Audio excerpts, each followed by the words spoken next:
And the Browns are pouring it on.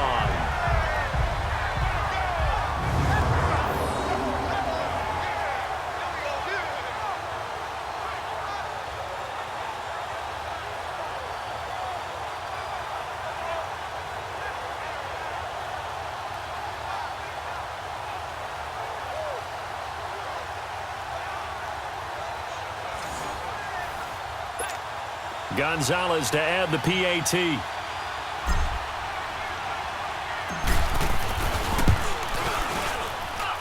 Gonzalez able to tack on the PAT, and that will extend this big lead. The long touchdown pass gets him 6 on a very, very tidy two-play drive that time.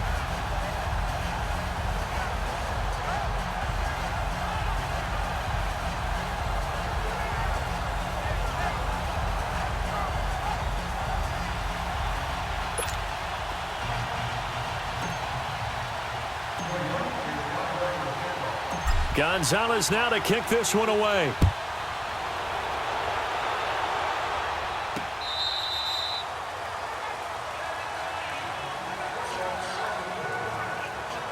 And here comes Tennessee as they get set to take the field. These guys had to punt last time. It has not been a very fruitful game offensively thus far.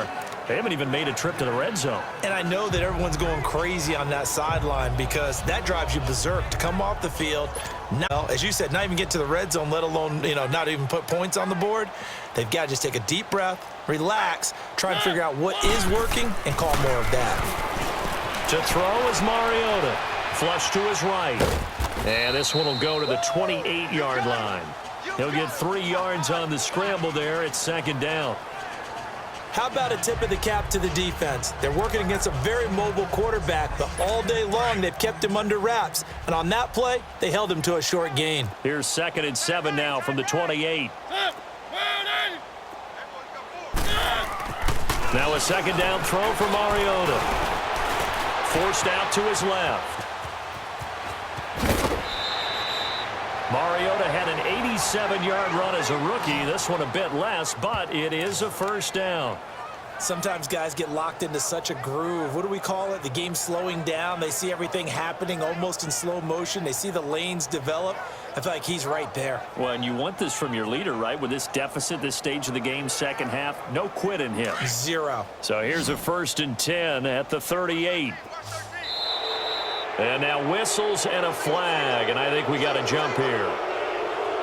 Neutral zone infraction, defense.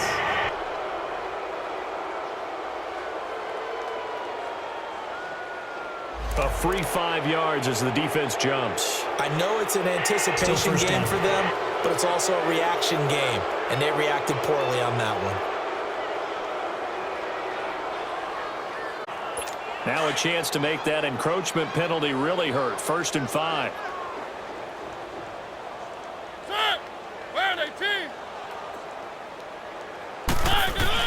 From the gun, Mariota. And he takes a shot on the release as this will be incomplete.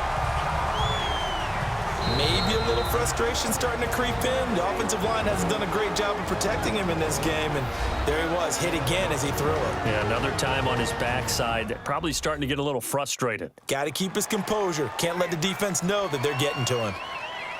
The defense, they got a little bit of a breather. Now they're back and set as we resume play. So they'll come up after the incompletion for second down. Working out of the gun, Mariota. And he's going to be intercepted a 3rd time. He's picked off just shy of midfield. Facing this 4th quarter deficit, felt like they had to throw the ball, and on the other side, they were ready. No doubt about it. They're playing situational football. They look at the clock, they know the lead that they have, and all they're doing is playing pass on every down. Playing the pass, picking it off, and now big time in the driver's seat.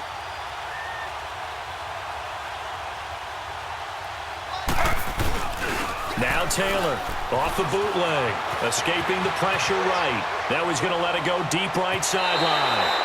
So they took a shot on 1st down but couldn't connect. fourth quarter, you've got the big lead. If you're coaching, Charles, you still taking shots like that downfield? I'd be a little more concerned with running some clock and making sure you're taking care of the lead, because you keep flinging it around, you throw a couple of picks, you can put yourself in jeopardy. And he finds a man with a crossing route. And he'll be brought down at the 45-yard line. Only 3 yards on the catch. It's third down. And, partner, I think that was a great example that not all tight ends are created equal, because everything was right. Got the completion, but he's not one of the more dynamic guys in the league. So even though he caught it, couldn't turn it into much more. And it's going to be incomplete. He was able to catch it there on the right sideline, but out of bounds, says the line judge. And it's going to bring up fourth down.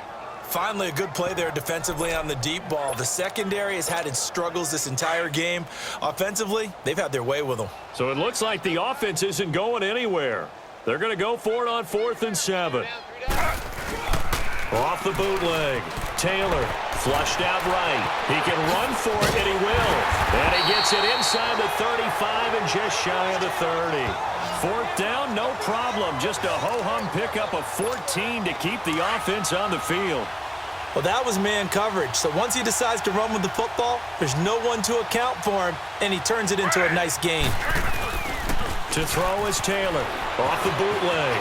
Steps away. Oh, he'll try and throw it deep to the other side of the field. So they took a shot on first down, but couldn't connect. Despite the lead here in the fourth, they're still taking shots. Not content at all, and to me it raises the question of what's right in this game nowadays. Do you sit on the ball and run it because you have enough of a lead, or do you try and extend it because you always feel like the other team can come back? Extend it. Have some fun. Now a second down throw for the end zone, but it's incomplete. When offenses dial up big shots downfield, they're not always for the guys out wide. Sometimes they want to go to their big target, deep downfield, and the defense breathes a sigh of relief. 50. And he will get into the end zone. It's another time.